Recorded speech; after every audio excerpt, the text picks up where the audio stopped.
Hi. So I actually wanted to talk about the expectations and things that people have said to me in the past before, especially whenever I comment on someone else's channel and someone takes a look at my channel. And I feel like I want to actually address this. It's not that I'm doing this because someone got under my skin or anything, of course. That doesn't actually happen typically. Usually if somebody gets under my skin, it's because they're so irrationally stupid that just cannot fathom just how idiotic somebody could actually be. Because you're the product of billions of years of evolution. Our fucking ancestors were fucking tadpoles. We climbed out of the goddamn ocean. We evolved into fucking chimps, and this is where we're at now. And then you have the audacity to get online and say some stupid shit on a YouTube comment. That shit gets under my skin, okay? So, the universe is created with stardust, right? Um, so with the expectations of my channel, I don't really care. Like, I had a goal. I wanted to at least get 10,000. 10,000 subscribers was my original goal for my old YouTube channel. I unrealistically had the desire to get a silver play button. That was something I had always wanted because one silver is one of my favorite colors. Yes, it is a color. Fuck you. Um, it's just more of like I don't think I was ever going to get that because I was doing reaction videos mainly like PewDiePie reaction videos. And that's when my channel originally kicked off really big, was doing the PewDiePie, and then I started doing Filthy Frank, and then I was doing Chris Chan for a long time in between all of that. I think I was doing Chris Chan before PewDiePie, maybe not. I don't really remember. But my first reaction video I ever did, I believe, was a PewDiePie video, and it got like 6,000 views on it, and I was just like, what the fuck? It just threw me off. I never knew that was really possible, so I started doing more. And then I wanted to stop because it was getting old, because it was just like not every video he does is worthy of getting a reaction, and it does feel very parasitical to be doing that.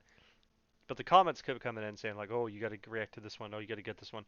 And then when he did the congratulations video, I had people bombarding me saying like, "Hey, I know you're sick," because I was sick whenever that video came out. You need to get on here and do a reaction to it. This shit is fucking lit. So I did. And after a while, I just kind of quit doing the PewDiePie reactions because I didn't feel like it was really, fun to do. So Filthy Frank was fun. The problem is I can't even tell you what Filthy Frank videos I've done. I could probably restart the whole series right now because I really don't remember. I remember I did Shut the Fuck Up and Pit My Wheelchair, I believe, but everything else I really don't remember because it's been like 2 years. And Filthy Frank was never a channel that I actually sat and watched. And then there was the Content Cops I did. But some of the people were saying things like, "Oh, you're just doing this because you want to like coattail and ride and get popular and get famous online for reacting to PewDiePie or the Chris Chan shit." Which, like I've said, like in my original Chris Chan video, the very first one I ever did, I've known about Chris Chan for a very long time. I just didn't know everything about Chris Chan. I was aware of who he was. I just wasn't very knowledgeable of who he was. So the comprehensive history series has been very enlightening for me and very scary for me because the fact that it's a very like self-reflected version of myself without the autism and the sexual predatorness of it, like an earlier version of myself. It was very eerie and unnerving for me. Like a lot of people are just like, "Oh, he's a terrible person." Well, I'm a terrible person too. So I get that. I understand, and that's why Chris speaks to me on an emotional level that I can't really describe because I don't really know how to put emotions into words. So as for the people that are saying that I'm just riding the coattails and trying to get famous or whatever, I don't really give a shit about being famous. I never cared about that. I have never wanted to be famous because, especially like YouTube famous or just internet famous or just like where people recognize me, because it's problematic. I don't want people harassing me whenever I'm doing things. For a while, I just started telling people like quit messaging me like on Instagram because I don't read the shit people say anymore. Especially when I did the Megan Schroeder video a couple years back. Um, I've mentioned this before. I was getting bombarded with phone calls because people were mad that I interviewed her, and I had people like send me friend requests from like obviously really fake, shady accounts on like Facebook, and yeah, I still use Facebook. I just never use Facebook, but like that and Instagram, and people got my number, and that's not for me, dude. Like, I'm glad that I made a staple in internet history by being the one who interviewed Megan Schroeder. That will always be really awesome to me. I am sorry that, there was a little bit of backlash on that, and I'm sorry that I technically doxed her because I didn't really realize that's what I was doing. I just thought it was really cool that I managed to make contact with her, and I've apologized for that.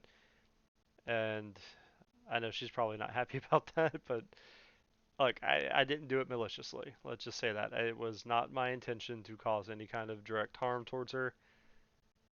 That's kind of the price of paying whenever you do something that goes viral. I wouldn't say it went viral, but for the community that pays attention to Chris, it was pretty viral, which made me on his quickie. Like I said before, there's a whole article of me on his Wikipedia, which is kind of cool, despite what they typed on there, but it's still interesting nonetheless. I've never really cared about any of my videos blowing up. I think it's funny that the biggest video I ever did was probably one of the ones that took the least amount of effort was that Sonic the Hedgehog video I did after Sonic 2 came out, and it got originally it got taken down after like a week. It was taken down because I guess Dream or Paramount or whoever did the Sonic movie was like, "Hey, wait a minute. This is getting a lot of views. You need to stop." But then I checked and the video's back up, but the other Sonic video I did is still taken down. So I'm just kind of like, "Oh, okay." Because that one got like 75,000 views, but the first one I did, last I checked, it has like 255,000 views. I have a quarter of a million views on one video I did for a brand new YouTube channel. And I love that because I love Sonic the Hedgehog and I've been really meaning to do more Sonic videos because I actually really wanted. Okay, so fun fact, back in December, I made a list and I have a list of it at work. I wanted to start doing video games on my channel. I wanted to start playing a bunch of games. I wrote a whole paper filled with games that I wanted to play. Some games I played before, some games I never played at all. And a lot of them were Sonic the Hedgehog because I'm a big fan of Sonic the Hedgehog. Most people have Mario. Sonic was my Mario. I was one of those guys. Sonic Adventures 2 is still always going to be in my top 5 greatest games of all time that I've ever played. I love that fucking game, which is why I keep subtly dropping, time to time I'll say this where I'm like, "Oh, I got to get back and play Sonic Adventures 1 and finish it so I can actually upload the video and I can start working on Sonic Adventures 2 because I've been wanting to do that for literally 3 years now and I just haven't been doing it. I'm very lazy when it comes to this stuff. But it's just funny to me that the Sonic video I did that put no effort got so many views, and it just kind of makes me realize that YouTube's a very unfair program. It's a very unfair website where you could do the very bare minimum and get success from it. But I'm not looking for that success, which is why I don't continuously make videos like that Sonic video. That's the entire reason. I had somebody ask me like, "Can you make another one? Can you make one for like Chris 40?" And I'm like, no, because I don't want to be that kind of channel. I like doing my own things. Like I have a series on here called this is my own original series that I've decided to do, and I have a lot of plans with it. I just spacing everything out because I feel like I'm doing too much at one time, and I keep uploading them a little too frequently when they're not supposed to be like that. But it's conversations with myself. If you haven't looked at it, there's a playlist on my channel. You can check it out. Um, I have a lot of fun doing that one. It's really fun for me. It's supposed to be like I know that I had somebody say like, oh, somebody needs to like dissect what this is about. It's basically me talking to myself. It's supposed to be two versions of myself having a conversation, but there's supposed to be some other stuff going around at works with it as well, if that makes sense. It's just basically me projecting my inner thoughts. And I thought it'd be funny to do it like in a skit because originally when I started making videos back on MySpace, I was doing skits. God, this video is already 10 minutes. What the fuck? That's so crazy, dude. Um, but no, like I never cared about actually blowing up and becoming famous. Like when I did Bleeding Rose Productions back on MySpace, we were famous for our town, the town that we lived in. People knew us because of the videos that we did. It was mine and my friend Derek's project that we started. Well, he technically started it before me. We just never did anything with it until I got involved. And I was the one that made the MySpace page, and then I was the one with the camera. And I never originally wanted to be the one in the video shots. I just wanted to be the director and film everything and then just kind of edit it and put it together in the way I wanted it. Derek was supposed to be the star, but just over time I kind of was just like, no, I hate to say it, but I was more attractive than Derek was. It's back in my prime when I had my black hair and I was a lot thinner and a lot more egotistical because I was really like caught up in my own head. Um, it was a different time period in my life. We'll just say that. I was really full of myself. I had a really beautiful girlfriend, and I felt like I was on top of the world. It was like that kind of mindset. But like we were famous in my town. Actually, I've mentioned this before. I've had somebody make me fan art. Like somebody actually brought me fan art for the Bleeding Rose Productions. It's a goddamn criminal shame that you can no longer see these videos on MySpace anymore. And I still will always regret never uploading it to YouTube because I did not think YouTube was going to be what it is today. And back in the old days, these videos would have definitely went viral. There was a lot more love and care put into it, and there was more than just me sitting in front of a camera talking to you like this. I actually had 14 people in total working on this stuff. It was great. So it is what it is, right? Um, but no, if my channel never blows up, that's perfectly fine. This is the entire reason why I never say like and subscribe. You'll hear me say that very seldomly. I never just encourage you to do it because honestly, I don't really care.